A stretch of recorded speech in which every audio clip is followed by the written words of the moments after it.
Masayang araw po, mga ka-PL. Bago po tayo magsimula, humihingi po ako ng pasensya. Masagwa pa boses ko. Namamaos pa ho tayo, mga kababayan. Diyawa po ito kahapon na grabe ho ako makasigaw doon sa KOJC. Ngayon, pag-usapan po natin, mga kababayan, itong isang abogadong political vlogger na hindi ko na lamang po papangalanan. Ayon po dito sa abogadong political vlogger, mga kababayan, di umano, malapit na daw pong masakote si Pastor Apollo Kibuloy. What? Sir, paano mo nasabi na malapit nang masakote si Pastor? Kahapon nga, hinalughog ang kamayong. Sinira pa itong mga gate. Meron pang nasakal na isang lalaki. May babae pang natapakan.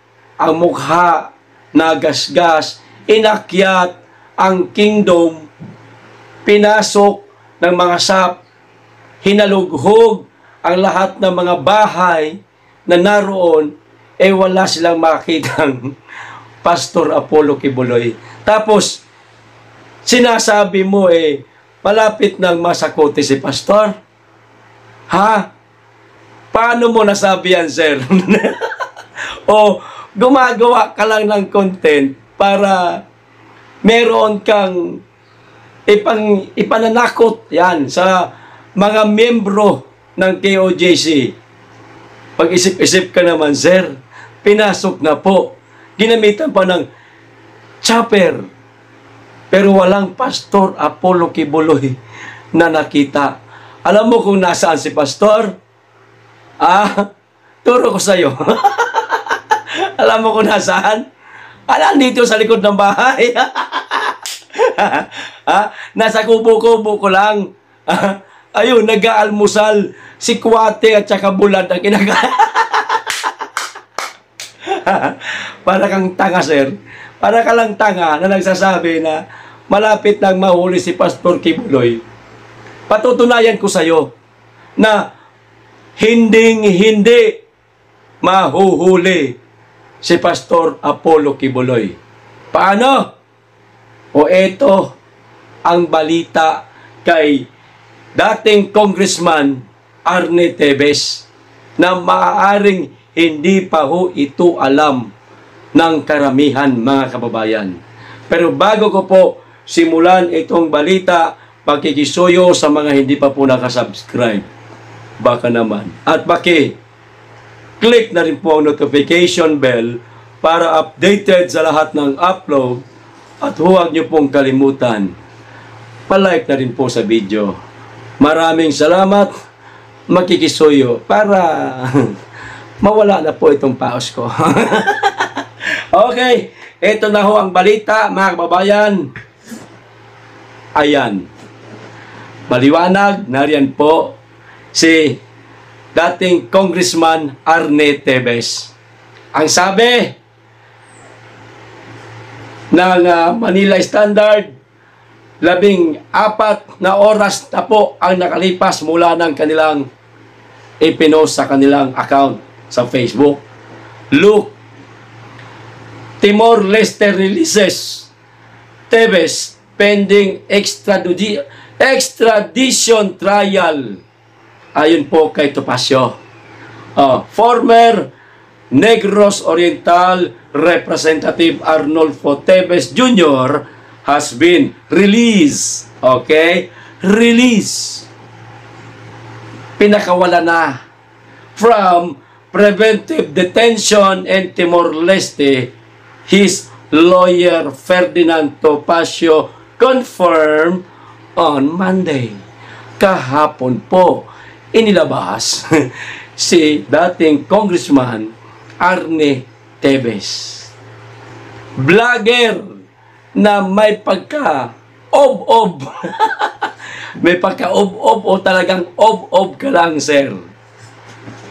Ito ang isa sa maaaring masasabi natin na kahinaan ng mga otoridad sa ating bansa. Hindi ko po sila nilalait. Hindi ko po sila minamaliit. Pero, bakit ho nasabing nating kahinaan? Etong mama na si Arnie Tevez, napuntahan na po ng NBI. Alam po mismo ng NBI kung saan naroon si Arnie Tevez. Nakausap pa nga nila doon sa Timor-Leste. Bakit? Hindi na iuwi ng bansa. Ang sabi, hanggang 60 araw ang pagpoproseso ng mga dokumento para maiuwi si dating Congressman Arnie Tevez sa bansa at tuluyan niyang panagutan itong mga di umano'y mga pagkakasala nitong mama. Pero bakit ngayon? Nasa laya na naman si Arnie Tevez. Kung si Arnie Tevez nga, alam na nila kung saan ang lokasyon nitong tao. Nakausap pa nila. Bakit hindi nila nagawang iuwi sa bansa para harapin yung mga kaso, pagbayaran yung mga di umano'y pagkakasala nito kung totoo man? Tapos, sasabihin mo, ikaw na abogadong ob-ob na vlogger, malapit na masakote si Pastor? Nahihibang ka, sir.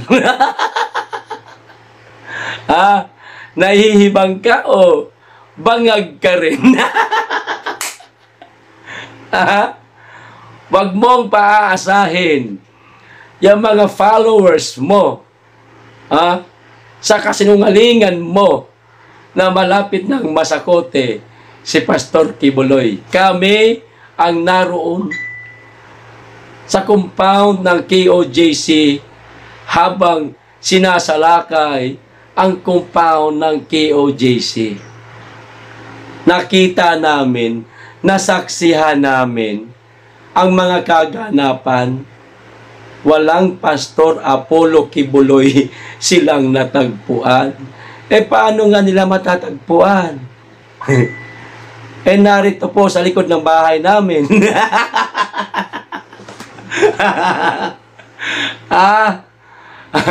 Eto, tanong ko sa inyo, mga nagnanais na masakote ni Pastor Apollo Kibuloy.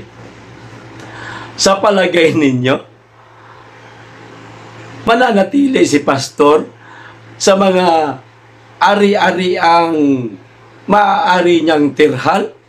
Gayong meron ng mga warrant of arrest sa kanya? Sinong tanga? Na mananatili ka sa alam ng karamihan kung saan ka nakatira, kayong meron ka ng warrant of arrest. Di ba? Yun ang ilagay natin sa kokote natin. Ikaw, vlogger na abogadong ob-ob, pinapaasa mo lang. Ginagawa mo ring ob-ob yung mga followers mo.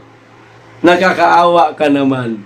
Para sa views, para makagawa ka lang ng content, gagawa-gawa ka ng istorya. Kumparahin na lang natin, simple lang.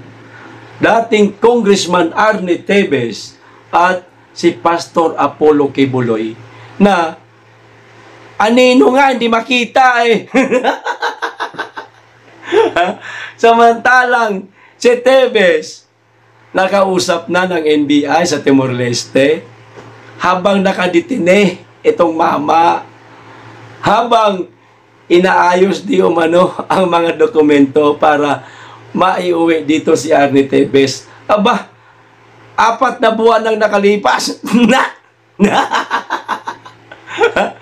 Yung mama, nananatili sa detention center sa Timores Police hanggang sa pinakawala na. Bye-bye. Arne Teves nga, hindi masagot Pastor Kibuloy pa kaya? Nahihibang kayo. Huwag nyo nang uulitin. Ang alin PL, ang pagsalakay sa compound ng KOJC sa lahat ng mga property ng Kingdom of Jesus Christ. Lalo na hindi ninyo mahuli-huli itong pastor. Abay, lumalabas lang sa kaisipan ng ating mga kababayan na parang nagdadrama lang kayo. Ginagamit nyo lang ang pangalang Pastor Apollo Kibuloy para makalimutan ang tunay na problemang kinakaharap ng ating bansa. Ano sa palagay ninyo mga ka-PL? Hanggang dito lang. Maraming salamat sa inyong lahat. Mag-iingat kayong lagi at higit sa lahat, mahalin po natin ang Pilipinas. Be blessed.